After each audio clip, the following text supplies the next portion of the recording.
Is there one specific like studio etiquette rule that you see that is broken a lot? As adjudicators, and we have conversations about these things, it's not affecting your score per se, but it is hurting your dancers in the professional world before they even get there. When did your perspective on what winning is start to kind of evolve? In my professional career, oh my gosh, has anyone ever asked me what titles I won? Does anyone even care if I can help one person with something that I say, even if they don't comment on it, even if they don't DM me? It's so important for people to know that being a performer isn't always as like glamorous as it seems. Like there are a lot of like hardships that go on. Do you feel like there were things that you focused on a lot that didn't translate to the professional world? Just because you don't win doesn't mean like...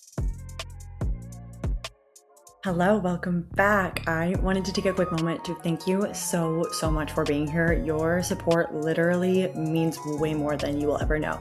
And good news, if you want to keep continuing to support the show, subscribing is completely free and it takes literally 3 seconds. This is the easiest way to support so we can keep growing, bringing in those amazing guests and just making the show better and better and better. So if you haven't yet, take a quick moment, subscribe below, and thank you so much. Let's get into the episode. Clara Eaton Ribeiro, welcome to Kicking Your Reel. Yay! Thank you for having me. We're so far in distance, but like now we're connected. Yay! Literally all the way up in Canada. Okay, we're going to warm it up. What have you been kicking it with lately? Ooh, okay. So I just came off of my big 2-day event. For those of you who don't know me, I am an adjudicator, a dance teacher, an online mentor, and I run my own intimate boutique style convention, which is called Vertex Vibe. And with Vertex Vibe, we mainly do 1-day events just because it is a small team. It is just myself and my husband that does the marketing, and then any teachers that I bring in. But yeah, I just kind of create and run the events and also teach at the events as well, which is a little bit crazy, but we love it. It was about a week ago today was the last and final day of our event. It was a 2-day event. What we take pride in our organization is that we are capping our numbers at 30 people in the room, which in a convention, it's of course, typically like anywhere from like 100, 200 to like 600 probably. Insane. Probably even more wild in America, honestly. But that's where we wanted to do something different. We were like, let's like change it up.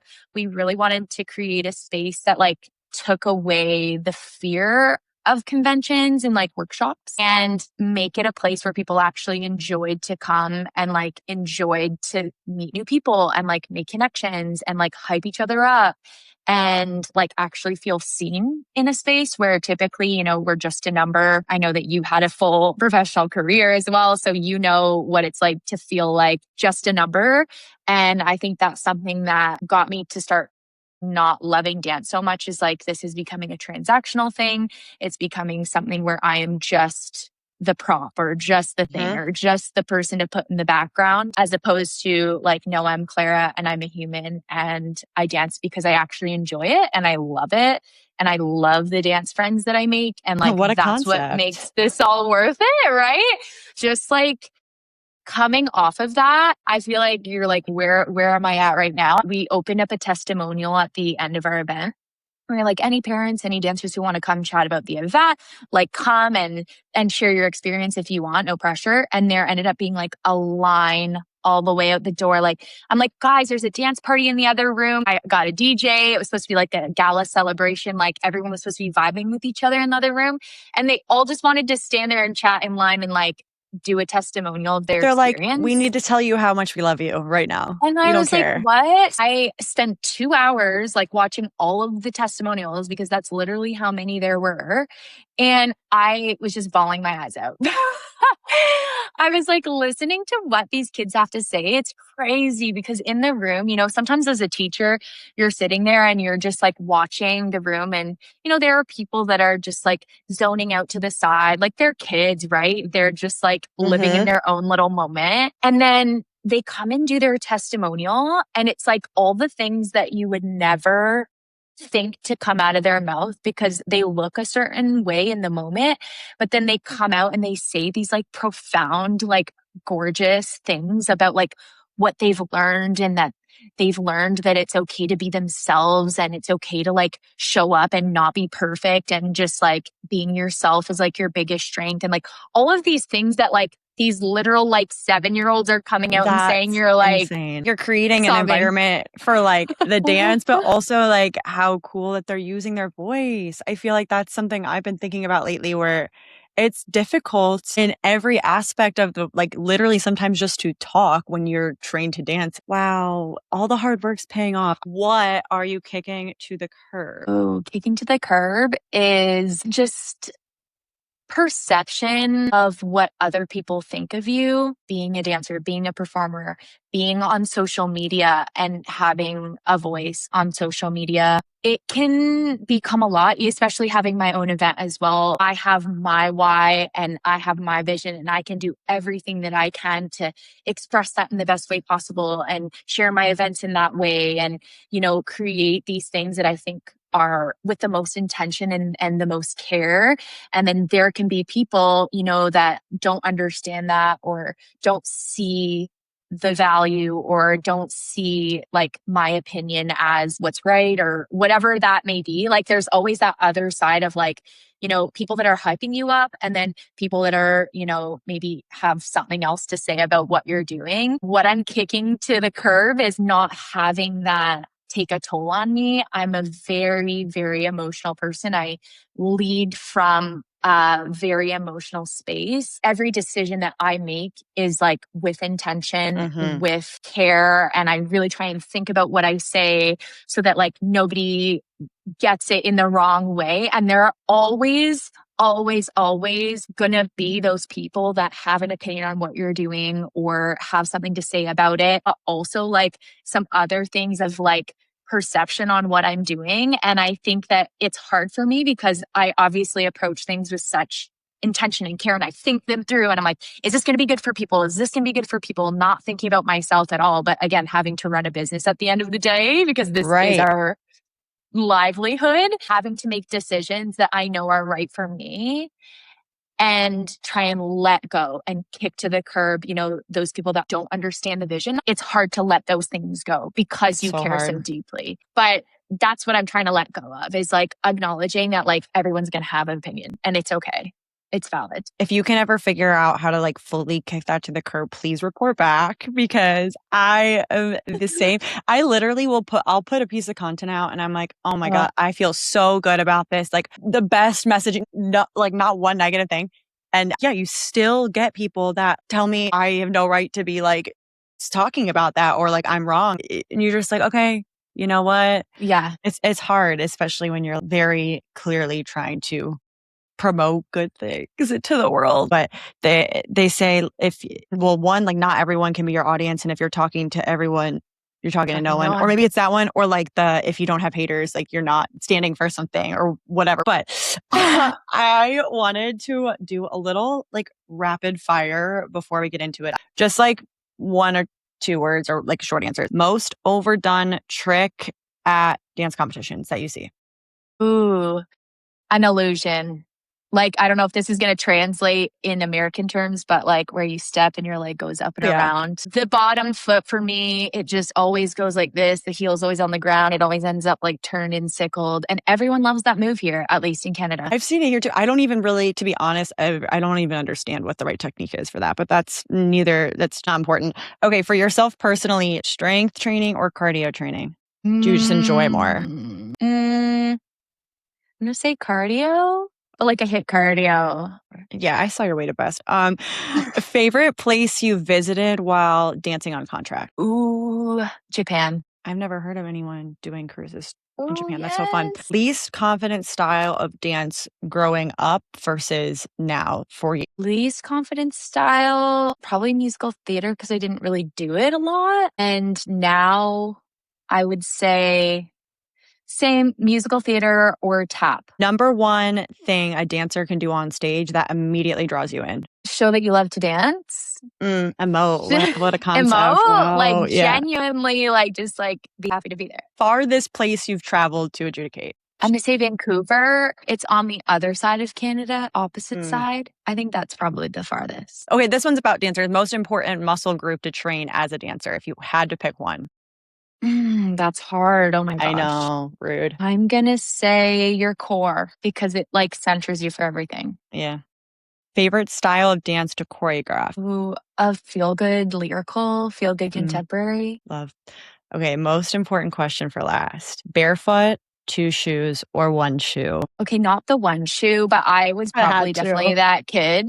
I Were was probably you? like, yeah, it's cool. I don't remember. But like now I feel like the look of it, I would go barefoot. I think is that the university kid in me that like they were like Yeah, no right. socks, and no socks either. I feel like they're cool if you're like a professional, but if you're not, it's so slippy and slidey. So like, why are we doing slippy. that to ourselves? I only did socks in my professional era in a ballet class, like at the bar. And then like center, I would like put my shoes on. But okay, that's not really important.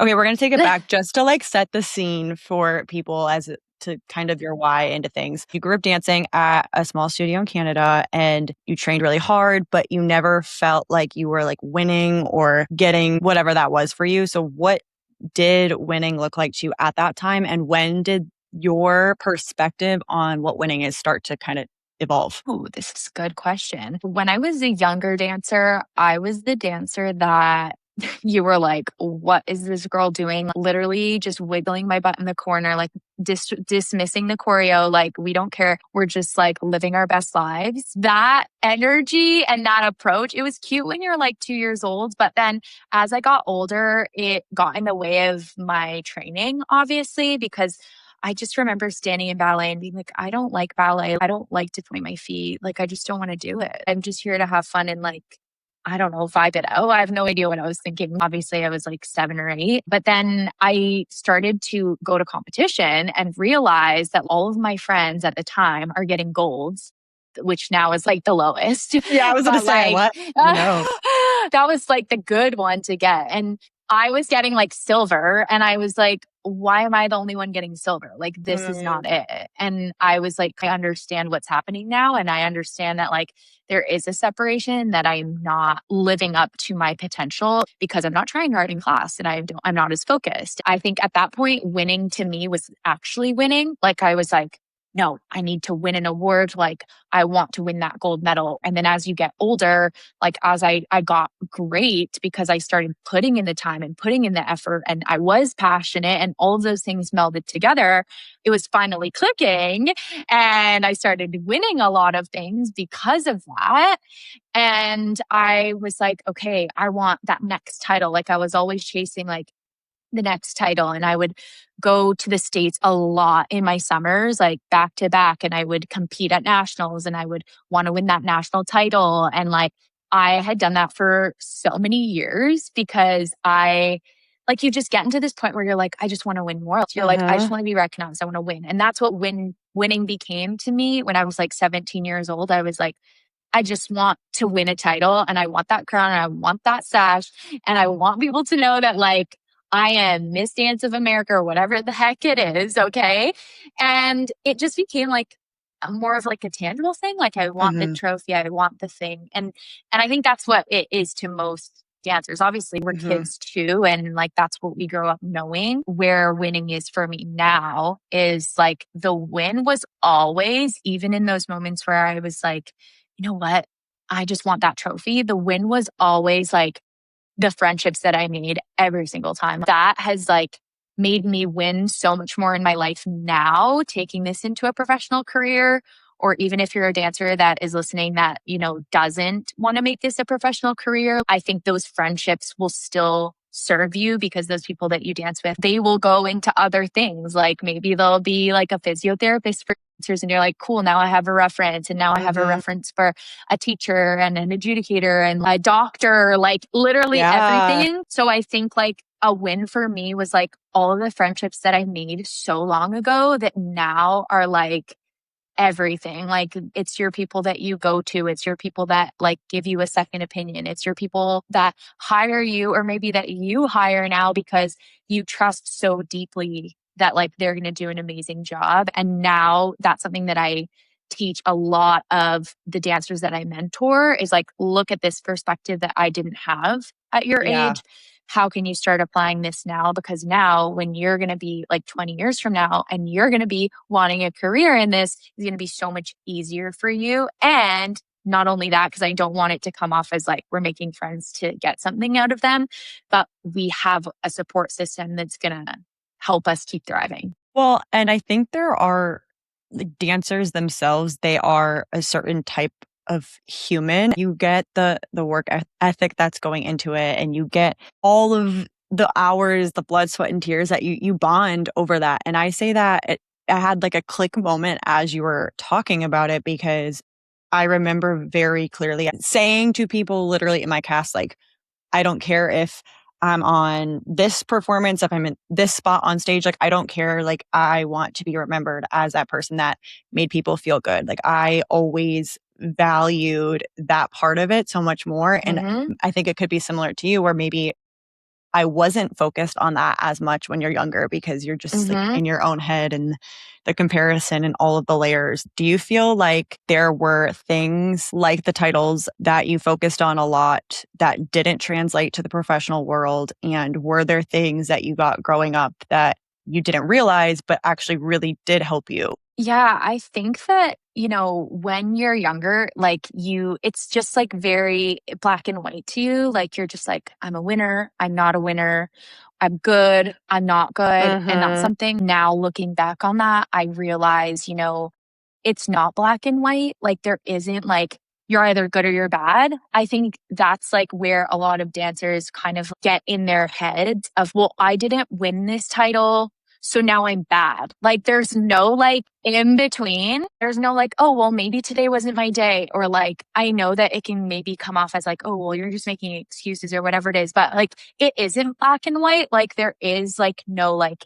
if you're not here, you're here. 90% of the time, we're actually in the middle somewhere, but we're like relying some sort of status, or whether we're good or not, it's like being reflected in whether we win or not. And I think taking my perspective from being an adjudicator now, I think that's completely changed my world on like winning, because now like, I'm on the other side of the seat, right? And I am like super passionate about this part of my career. It's probably one of my favorite things to do out of all of the things that I do, if not my favorite. I wasn't even going to ask you that because I didn't want to make you pick, but oh my gosh, I think it's like my favorite thing, because I think it's an amazing way to, mentor young dancers in a quick way. You can mentor them a little bit on the tape. You can recognize them in special awards and like have those special moments with them one-on-one, help their technique and like help them grow in so many ways. It's so rewarding for me to like be in that position. And now I have the voice and like the status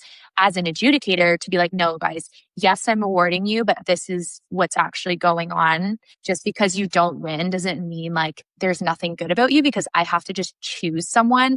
And I think that perspective, looking back, changes so much about my experience, because there's so many factors, literally so many things behind the scenes with the competitions, with yourself, with who else is at the competitions, with how you personally do, who was on the panel that day, who appreciated what genre or what style better. Like, I never ended up getting like a national title, which at the time I was so bad because I never won top Miss Dance, whatever. And I was always like so close. So in my head, I was like, well, I'm just so close, but I'm so far away and like, it means nothing. And you're just like, well, why was I ever saying that to myself? Like, that's such an accomplishment.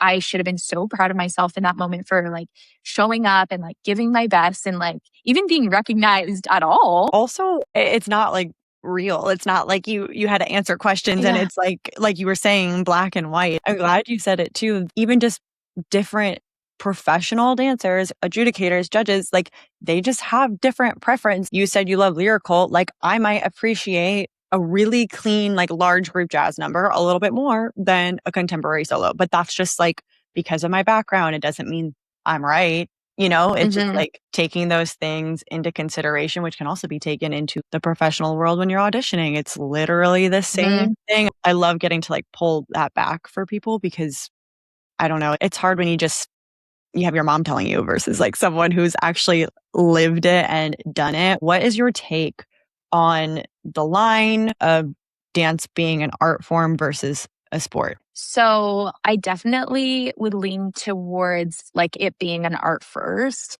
It is very athletic and we do require strength training and we do require all of those things. But I think ultimately from an adjudicating perspective, from a competition perspective, it's totally different than a sport in the sense that like it's our opinion. Like in a sport, there is some sort of opinion, maybe with a ref, whether they call a shot or whether they don't. I don't know anything about sports. So if I'm butchering any of this, I apologize, everybody. But there is a sense of a little bit more of a black and white situation of like, even in gymnastics, like it's still quite artistic, but like you check this skill, you did this skill, you did this skill. Whereas like dance, it's most definitely an art first because we're expressing ourselves. What we're expressing can be literally whatever. We have a sort of technique. You don't have to like check off the double backflip and like the aerial or whatever, the gymnastics. You're not checking that off. It's like, show me what you got. We're not checking anything off. We are like watching an expression from, first of all, you performing it, but also from a choreographer. Like they had to experience something, have an idea, have a concept, live whatever they live to create that, which is a creative thing. Like they can do whatever they want. And then it's the person's job to like obviously execute the technique, which is going to be in there because we have a sense of technique. But I think from the choreography process to like watching it on stage, like first and foremost artistry, because it's something that like, yeah, it's hard to quantify. Like you said, you could love a jazz piece and I could love a contemporary piece and we have to choose. Could it be like you already saw 5 jazz pieces before that? Or maybe that day you were feeling sad, so you were more moved by that lyrical piece. Would you argue like that sometimes has a play? 1000%. I don't know if every adjudicator does this, but I try and take a step back and be like, my role here is to be as non-biased as possible. A lot of the times hip hop will win. And it's like, is this winning because it's hype? And they're like getting our energy going and it's like real Exciting. like high energy. And is that winning over, because we do like dance offs here now. I don't know about you guys at the American competitions, but you just throw the numbers together and you just have to pick one like at the end. But we watch all the pieces together and then we award like the top piece of the comp or whatever it is. Just from watching that one run. But again, there's going to be hip hop, there's going to be jazz, there's going to be contemporary, there's going to be all these things. Like that's impossible. Yeah, so you just have to pick one that you like feel and like you resonate with. I'm finding that a lot of people are like, oh, well, it's hype, it's so good, like it was fire. But then I'm like, okay, if I were to look at this hip hop piece and I were to look at the technique of it, okay, not that I'm a master technician at hip hop, but my husband is a b-boy and like he's tried to teach me like as much as he knows. So I have some sort of perspective. And like, I'm like, if I took the technique out of this hip hop piece, would it look messy or would it be like a piece that I think I'm really proud of and I think is the best? Whereas like, it's easy for a contemporary piece to be like, oh, well, that's not as hype. But then like the technique was like pristine. So it's like, what are you going to award here? And I try and take myself back and be like, what's the best balance of like performance, but also technique? Because it's easy to be like, oh, well, there's a ballet piece. And of course, it's going to be way harder technically than a hip hop piece to nail. Am I going to award that? Or am I going to award the hip hop? So it's like trying to like be as non-biased as possible and take a step back from a technical perspective, from a performance perspective, what hit me the most. And then again, it's your opinion. Because I could have the opinion of like, well, that technique outweighed that performance 1000%. And the other person could look at me and go, but that performance was so high energy. And I get that they have technique, but they don't have enough performance. So the more that you can like remove yourself from what other people are thinking, you can sit back and be like, okay, what do I actually feel about my performance? Am I proud about what I'm doing? Am I having fun? And like, if you can also start to do that, you also start to build like your inner compass or whatever you want to call it, and like are able to like trust your gut of like, I don't need that recognition. Like I can recognize myself because I'm confident. I can walk away and have my friends and enjoy my performance and have a good time and not feel like winning Miss Dance of America is going to change my whole entire life. Because in my professional career, oh my gosh, has anyone ever asked me what titles I won? Does anyone even care? Does anyone even know that I have like 1,000 trophies in my mom's living room because she won't get rid of them? Like no one cares. I don't even know like what the levels are. It's so biased and not in a bad way because it is an art form. And I think that's like it's like the cool and challenging part, I think, about dance because it is an art form and you're supposed to make everything look easy and emote, but then you're not seeing the discipline and the physicality that it really does take. Like the sports aspect too of when you get tackled in football, it looks like it hurts and it's painful, but I can look at a girl dancing on point and I'm like, I don't even know how you're doing that because it hurts me just looking at you, but everyone else looks so beautiful and graceful. It's a thing too where I've realized because now I've done my personal training certificate as well and I'm like getting more into fitness myself. And I realize like as a dancer, yes, we're doing all these physical things, but it's the artistry always trumps it because we have to make it look good. It's not just executing the physicality of what we're doing. It's like now you need to make it look easy. Now you need to make it look flawless. Now you need to think about the transition in and out. Now you need to also think about the facial energy and the performance and the connection that you're having to the audience. So yes, it's physical and you need to do that physical stuff. But if you don't know how to integrate it and like perform it and make it like a part of your story, it's not really dancing at that point. So to me, dance for sure is art first. In the same kind of vein, because I wanted to transition into business version of you because it's all connected really. I kind of just want it in your own words, what Vertex Vibe means to you, where it stemmed from, and how you were able to put on that business thinking cap. This is great.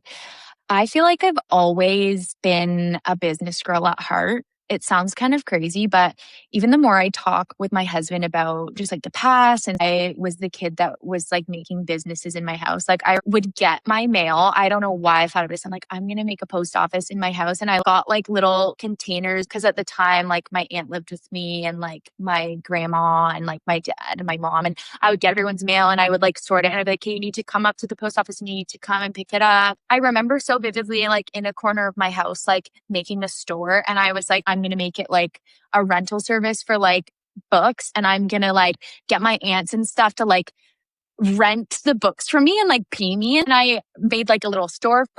I was like, I want to make my business. I need to make some money. I was like, probably like 10. It was exciting for me to like make a business or like, I don't know. I just loved that. I was like, this is fun for me.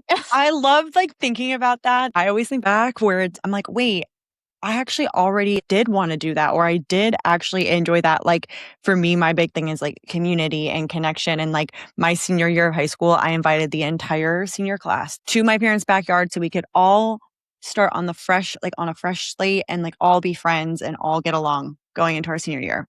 Like who does that? Like that's so weird. Yeah, like, who does that? But that's amazing. That's so bizarre. But it just like to add to your point of like, it's interesting if we could look back further. There are signs that she was there, not to hijack your story. No, of course. So yeah, I really felt like I always had that business mindset before I even realized it. And really where that translated into Vertex Vibe was I had a professional career on cruise ships. And that was for about 6 years post-graduation. I went to university for dance. I graduated. I was very grateful to get a contract right out of university. I like went straight there and I was like, I'll just do a year and see how it goes.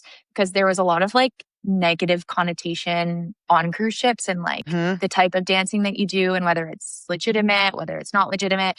So I said, I'm just going to go, I'm going to experiment for a year and I'll see how it goes. And I ended up staying for 6. It was way beyond what I had expected. It's not like a little boat anymore where it might have been like 20 years ago. The ships that I was on, I think there were maybe like 6,000 people. The shows that I got to be a part of were absolutely incredible. I was in like an aqua show where I got scuba trained and I was able to like dance in the water with professional Olympic divers and like That is Red Bull TV stars, like terrifying. slackliners, like crazy, crazy. Like, what am I doing? Like, I have to swim, I have to dance, I have to do scuba, I have to like manage all of these things. I became an aerialist. I learned aerial work on the ship and I got paid to do it. Like, how amazing is that? So I just like fell in love with it and stayed on cruise ships for like quite a long time. And in that time, I had the opportunity to actually meet my husband on the ship. Love a cruise ship meeting. Oh my Yeah, gosh. he was Tell us a story. one of my best friends on my first contract. Quick heads up before we keep going, this next part touches on suicide, and if that's not something you're up for today, feel free to skip ahead around the 34-minute marker and we will be right back into it. And if you or someone you know is struggling, the 988 Suicide and Crisis Lifeline is there anytime. It was actually like kind of a tough story. Essentially, the reason that like we got so close was one of my castmates actually committed suicide on the ship before one of our show nights. So it, of course, being my first contract and having that experience, I felt very alone. And I was like, I don't know anybody here. I don't know how to navigate this. I don't even know like how we're going to continue on. And I was also her understudy. So it was like quite a lot for me in that moment. And I just felt like I really had no one to turn to. And he was just like super nice. And I think he saw me struggling a little bit. And he was like, hey, if you want, come hang out with like a few of our friends, just like have coffee and chat and like we can like support each other and just like have a conversation just so that you're not alone. And why I share that story is because I think it's so important for like people to know that being a performer isn't always as like glamorous as it seems. Like there are a lot of like hardships that go on behind the scenes. And I think something that was very beautiful that I learned from that moment was like, it's important to speak up about like how you feel. And it's really important to use your voice and ask for support when you need it and ask for time off when you need it. And I think as dancers, it's very hard for us to do that because we think like, oh, well, this opportunity is never going to come again. And I'm not going to be able to like show that I'm strong and I'm not going to be able to have this job or no other opportunities are going to come my way if I back out of this or whatever that means to you. And I learned from that moment, I need to care about the people around me. I need to communicate with the people around me. I need to share how I'm feeling. And I need to like make sure that I'm an open space so that people feel like they can come to me and tell these things, which is like why I wanted to share that. And I also feel like that is what, you know, brought me close to a lot of the people that I worked with there because we kind of had to become a family and like get through it. We helped each other get through that. So my husband now, who was my friend back then, really helped me through that moment. And that's like a really big way that like we connected. Yeah. So for me, it was like, okay, cool. Like this Like, is my whoa. friend. This is Or, like, I'm so grateful and also like crazy at the same my time. walls are down. That's weird. Walls were really down and I feel like he just was there for me the entire time and became like my best friend. And then it wasn't until like the next contract that we decided, okay, like I think maybe this is a little bit more than friends. That's how we made that connection and ended up, you know, over those 6 years getting married and getting engaged and like all that stuff. What a testament to growing like a friendship bond first and then adding on to that. And it makes sense how you guys are like now business partners for a business that is like very much on the foundation of like how your whole relationship kind of started, which you have a lot of different facets of your company. One I wanted to touch on for sure, which I love, is your social media audit for dancers, because I am also a big advocate for social media. Why do you feel passionate about dancers themselves having a presence on social media? And if someone didn't and wanted to take the first step, what would be the first step to take before they, of course, like book with you and you tell them the rest? You're the best. The Instagram, social media like space. I think that now more than ever, you need to be on it and you need to be sharing. I think it does come with some hesitations. I do work with a lot of younger dancers and their parents, and keeping them kind of away from social media, I think is still important. I never want to come off as like, social media, you need social media. You need to be on it actively, like as a person. If you're younger and you want to start social media, it doesn't mean that it needs to become your entire life and you need to be filming everything and like documenting everything. But I do think that everybody needs to have it, at least for a portfolio perspective. It doesn't necessarily need to be like you coming on your stories and talking all the time, like, because I'm a big believer in like, you need to like what you're doing. Otherwise, it's not going to come off as genuine. But like, it's important for people if they're searching you up. I've talked to a lot of like agencies and conventions that like are hiring teachers and all that stuff. Like, everybody is looking to social media. And I think that's where it becomes important as a portfolio piece. So even if you're throwing a video of your dancing on there, throwing your headshots, throwing some dance shots, and it doesn't all have to be dance either. Like, maybe you are like, I don't know, volunteering at an event, or maybe you love going on bike rides and you want to show that you do that. I don't know.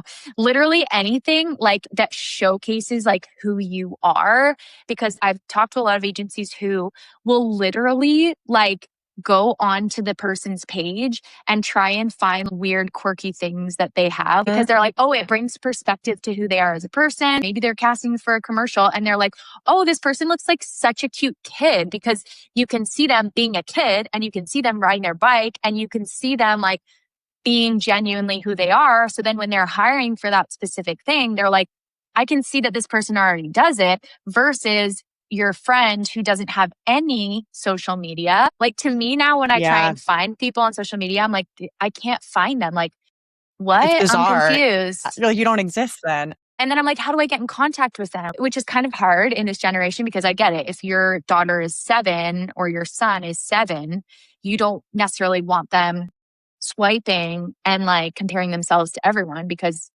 I'm doing that as an adult and I'm trying to work towards not doing that. Yeah. Imagine me as a 7-year-old, like, wild to me. Mm-hmm. But that's another topic. I think it's important for them to at least have it, that the parent runs it, or even they log on once a month. They add videos of them dancing. They add photos of them dancing, whatever it is. If that's something that they want to get into, like commercials, agency, all that. If not, you don't have to post anything, and that you can have a full-on dance journey and like never post a thing and do it because you love to do it. And that's also valid. But if you are looking to do it in a more professional setting and you want to be hired for things, you want opportunities, you want like ambassadorships or whatever it is, like, you need to be showing up.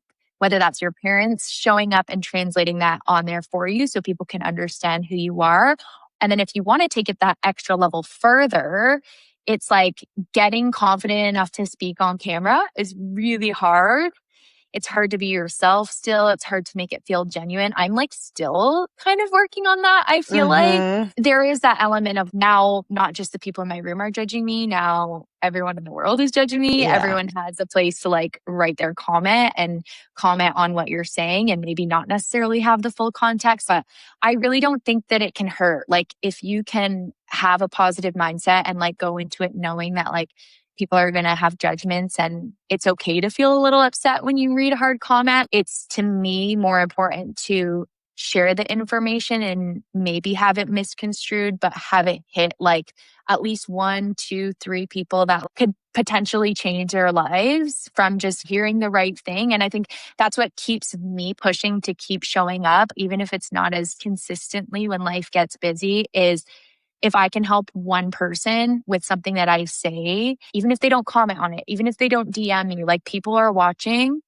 and people are being impacted, whether you have 2 followers or you have like 30,000. Because it's not just a number, it's a person. I mean, think about, I scroll, I oftentimes like something and don't, not on purpose, but like I don't hit the like button. I remember when I passed 6,000 followers, like my one friend was like, that's more people than you performed in front of, like, on stage. You know, when you put it into perspective like that, you're like, that's a lot of people. And I think you've touched on this too for like those older dancers who could potentially get comfortable speaking to their camera and speaking to the world. I think one, that's a huge direction that just the world, not even the dance world, just the world is going. And it's such a valuable skill. And I think dancers, we are trained to not speak. That's class etiquette, is just not speaking and waiting your turn. And over time, if it's a muscle you don't use or flex, you kind of lose that piece of yourself. So if you could start doing that younger, I mean, you can start to like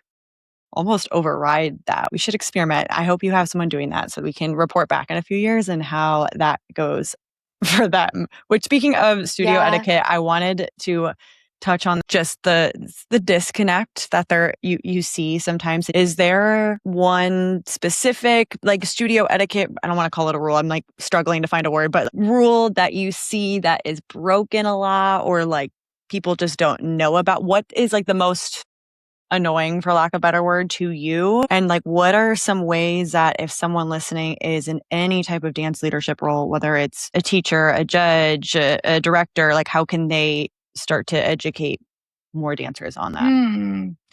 Okay, so a big one that I actually shared a little bit about on my Instagram, and I've been talking to a lot of adjudicators about, was the etiquette, the studio etiquette at competition. I think because we spend so much time at competition, that's where we kind of like see all the studios together and the adjudicators see and different teachers see your kids. Otherwise, it's just like you seeing them every single week, right? So it's hard to, I guess, have that other perception of like, well, how do other people do it? Like what's expected? And especially if you've grown up in that studio environment, then you start teaching in there. It's very like, you know what you know, right? And there's not necessarily anything bad about that, but coming from an outside perspective, when you can get to go to competitions and see the etiquette from different studios, I think something that stands out to me is when dancers are receiving their awards, I'm always looking for how they received their award. Are you standing up when you're receiving the award? Are you making eye contact when you're receiving the award? Are you genuinely like grateful for what you're being given? I think there's so many awards that are given out now that it's not like, oh my God, this is my medal. Like, thank you so much. It's like, oh, yep, another ribbon. Yep, another thing, another thing. And it becomes like, first of all, we have that social media aspect where we're on our phones all the time. And I get it. We want to get the memories of our friends, but when can we put the phone down and be present when we're getting awards? And then when we're receiving those awards, are we actually like being grateful for what we're being given? Or are we just like wanting that double diamond, platinum, extra plus? And if we don't get that, we're upset. And then it's showing in our body language. It's showing in our eyes. It's showing in the way that we connect with, the adjudicator or whoever's presenting that award. I've had moments where, I'm giving a special award and then somebody's on their phone and then they put it down and they stand up halfway through me giving it like in a group setting. And it's like, we see these things as adjudicators and we have conversations about these things. It's not affecting your score per se in that moment, because again, I'm trying to just judge for the dancing and be as non-biased as possible, but it is hurting your dancers in the professional world before they even get there, because the people that are adjudicating are professionals. They're the ones looking to hire. They're the ones that are, eventually your kids are going to want to teach for them and whatever. And if I judge them and I know this person, had a bad attitude, they weren't grateful for their award, they were on their phone, it gives me a perception of the person of like how they're showing up in a space and how they care about that space, because I'm a big believer in like how you do one thing is how you do everything. So even if it's the smallest thing of like just getting your award, if you're not doing that with gratitude and like actual care, how are you going to do the other things in your life? And how are you going to teach? And how are you going to show up? And I think that's an etiquette piece that I found is missing a lot of the time and is going to hurt them in the future. The whole time you were talking, I was like, wow, I was like, well, wow. I was curious what you were going to say, but I don't think it was that, because like I said, I'm kind of far removed. It's interesting because you're dancing, you're performing, and not to say that you should be performing when you're getting an award, but it's like you said, that presence about it. That's just how I was raised and taught at my studio, of like being present and that respect. And I think, I don't know if it is maybe some of that like phone at a young age. I feel like you see younger people forgetting that there is a world outside. And when you're in your own world on your phone, it's like a little kid and they're like playing peekaboo and like they think if they can't see you, like you can't see that. I mean, you know what I mean? If someone was listening and was like, oh man, that sounds like my daughter, that sounds like me. What advice would you give them to not fake being excited, but start to connect back to that genuine presence and excitement? Yeah. So this is something that we teach a lot in our workshops, not just the dance aspect, but the other aspects are just as much important. And where that starts is in your body language. It's actually physically putting down the phone and being present in the moment, of course, which of course is challenging for younger dancers. I'm not faulting anybody here because of the way that the world is going, but in that sense, like coming to the space, putting that phone aside, maybe not even bringing it on stage. Maybe parents can have the phone in the audience to like capture fun moments. People are just not as aware that they're doing that with their body. They're doing that with their face. So that's something that we teach a lot in our workshops is like, okay, look at yourself. How are you standing? What does that body language say about you? Does it say that I'm scared? Does it say that I'm nervous? Does it say that I've got it all? Does it say, I'm proud of myself? Because there's a difference, right? What does that body language feel? What does that look like for you? So I try and get them to explain that to me. So from a teacher's perspective, I can say, what version of yourself is the most confident version? How would you describe that? They will have a hard time doing it because they've never had to do this. But I always like to say, what would that look like for you? Then you just have to keep probing for questions. They'll be like, oh, I don't know. I just feel good. And then, okay, so what does good feel like in your body? Like, what does that posture look like? And then, they'll go, okay, so my posture when I feel good, when I feel happy, my shoulders are back. There, boom, that's one check. Okay, now maybe what else? My chin is up. Maybe what's my face doing? Like I'm smiling, right? My eyes are focused on who I'm talking to. So then it's less like from a teacher perspective, like telling them, because I think it's one thing to be like, you need to do this and you need to do that. And when you go on stage, you need to sit like this and you need to stand up and you need to receive the word and you need to look at the person. Even if they're 7 years old, they will get it if they've been given time to like think about it and understand what's going on. So like asking questions, I think it forces them to, number one, like you said, have a voice, which we're very big on. How can we get them to start communicating with us? How can we, get them to start expressing, but what does that actually feel like? What does that look like in my body? Because then the gears start to turn in their head and they go, so that's what it looks like to be confident. That's what it looks like to receive an award and be proud of what I did. Whereas before I wasn't even thinking about it. Wasn't because they were trying to be disrespectful. They just didn't have the resource to understand what the difference was. So it's almost like you're giving your dancer the opportunity to learn what that looks like for them because every single person is different. That's why I love private lessons and I love a small event because I can try and help pull that out of everybody because there is no one size fits all. And what I like to say before every single one of my classes is I need you to talk to me because if you don't talk to me, I don't know what you need. So the more that you communicate that with me as a teacher, the better teacher it's going to make me. And the more that I can help you in that situation. So I think by approaching them with a question, you get them to talk, you get them to understand why it's important.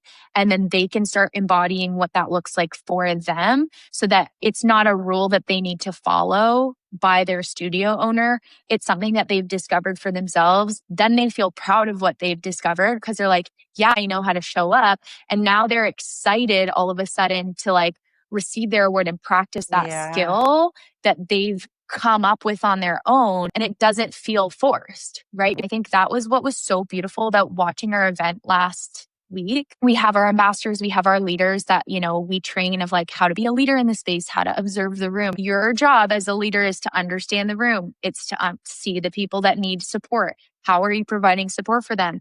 And because we started to teach them these things, it was so beautiful to see at the event because it was almost unfolding and doing itself, teaching itself and running itself in a sense that everyone came with this expectation of today's going to be a good day. I'm going to show up with my posture. I'm going to show up with that energy. And then it exploded onto everybody else and everybody felt so welcome. And then everyone started trying to match that energy. Yeah. You're I don't even need to do anything. And then you come out and you're what did I even do? Kids are so smart. The 7-year-old in the room, they know how to lead. You just need to give them the opportunity to have that information and not underestimate them. As a teacher, it's so much easier to just give them the right environment and like give them the space to talk and give them the space to express. And then once they do that, they understand the mission, they understand the vibe, and they're like, okay, like I got it. We all know, even as adults, like the energy is so contagious. When you walk into a space and the energy is like, well, you're like, I don't want to be here. Like, I don't feel like I want to be like, yeah, guys, let's go. That was my long tangent because I'm very passionate about it from like a teacher perspective, from a parent perspective, is like, give them the opportunity to be themselves and like express and like talk, because the more that we can like understand what they need, the more that we can support them, and the more like they feel heard, the more excited they get to like perform at their best. Even if perform at their best doesn't even mean on stage, it means like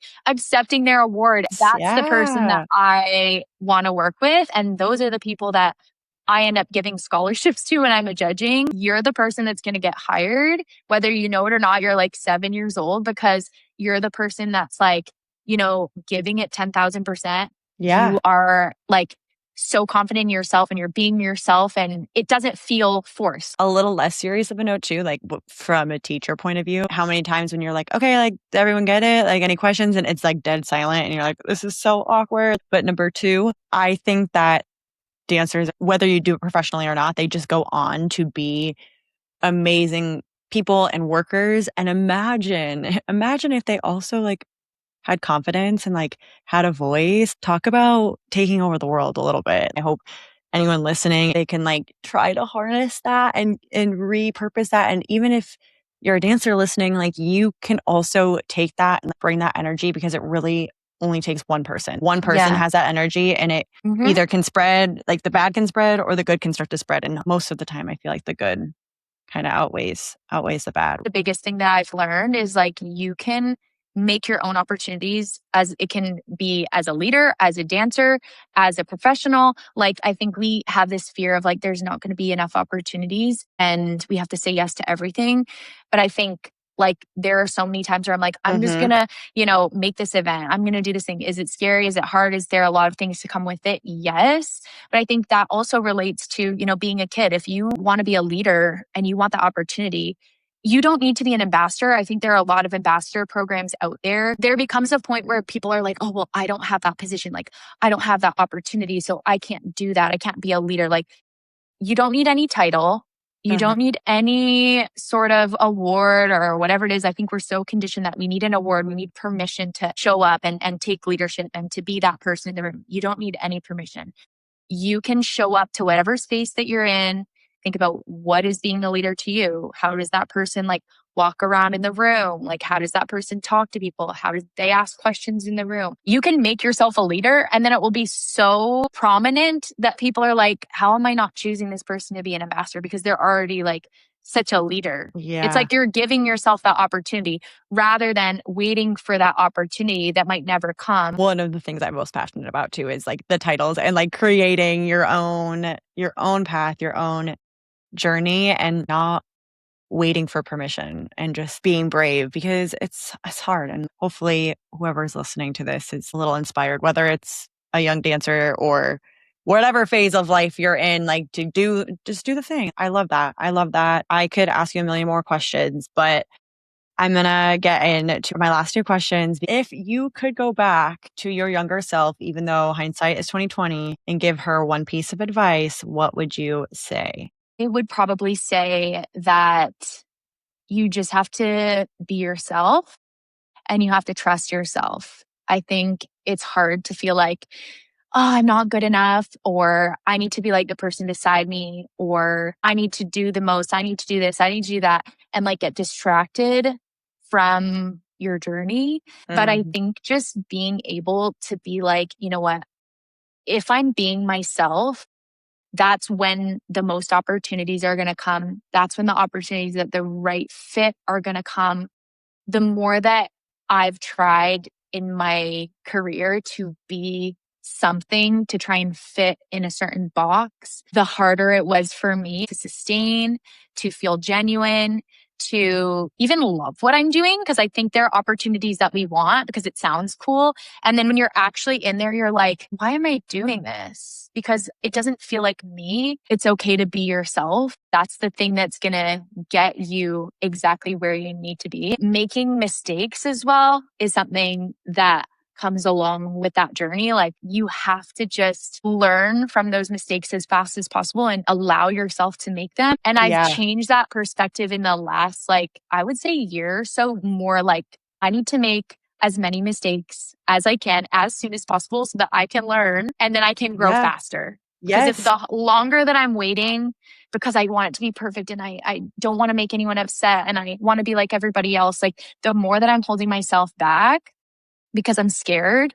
But the second that you like let yourself go and you're like, I'm going to make the mistakes, I'm going to just do it, I'm going to just like look silly and make the mistakes, the sooner that you're going to get to where you need to be. And that's how I found myself like the most fulfilled, is when I take those risks. The fastest route is usually just like when you're actually taking action and taking the steps, rather than living in our little perfectionist overthinking brains. Not to project if you don't feel that way, but that's how I feel. If the listener had to only remember one thing from this episode, what would you want them to take away with them? I want you to take away that you have the power to create a life that you love and also impact other people's lives. You do not understand how much impact that you have. And I think that's something that we take for granted a lot, because we wait for those titles, we wait for those leadership opportunities to be at the front of the room, when actually like the moments that you're developing and the moments that you have so much power are like the moments where maybe you're the person in the back and you're just like observing and you're just like living your life. Like, that's when you have the opportunity to have those words of impact to somebody else, or like create a really open, safe environment with them. I think we're all waiting for this moment, for our opportunity to like shine and like be powerful and like make a difference, when it's every single day that you can make that difference. And it's a matter of you deciding, I'm going to do one little thing how I do everything. That is just going to like have a ripple effect in your life and in the opportunities that come to you, but also in the impact that you make on other people. And I think that's something in life that we are all striving to do. Maybe when you're younger, this isn't hitting as hard. It doesn't have to be like 30,000 followers on Instagram. It can be one singular person that like just felt like they had a breakthrough because of maybe something that you said to them or something that you did for them. I'm grateful to have, you know, like a lot of followers. Something that I take for granted a lot of the time is like that those are people, like you said. But to me, like having those one-on-one interactions with people where I can see the impact is just so much more powerful. So I think like the takeaway is just like, be yourself and like be okay to show up as like the best version of yourself every single day, because you can make an impact on people that will potentially change their lives. And if you're not showing up, you're potentially doing a disservice to somebody. I love that reframe of, it's selfish to like not put yourself out there because someone needs to hear it from you. I love, and speaking of needing to hear it and have impact, where should everyone right now pull out their phone and follow you and follow your company, and so they can reach out to you? My DMs are always open. I feel like when some people see like the followers, they're like, oh, she's never going to answer. But I do really answer literally every single person. Well, that's so funny you say that, because sometimes people will be like, oh my God, I can't believe you responded. I'm like, what? I was like, it won't be in a timely manner at all. Like, but I will eventually. Exactly. I promise. I genuinely love it. I love chatting with all of you. You can find me at Clara Eaton on Instagram, and you'll see my company in my bio at Vertex Vibe. Reach out to me via DM. You can also reach out to me on my email if you're looking for, you know, any one-on-ones, any privates. I also have a community where like I mentor dancers to build their leadership, build their confidence, build like a really safe community. So if you want to be a part of any of that, I'd love to get to know you. And if not, my DMs are always open anyways. Thank you so much for being here and you. chatting, and so much wisdom. You guys, make sure you like, comment, subscribe on the episode, all of the podcast things. Go follow Clara, and thanks for kicking it with us. We will see you guys next time.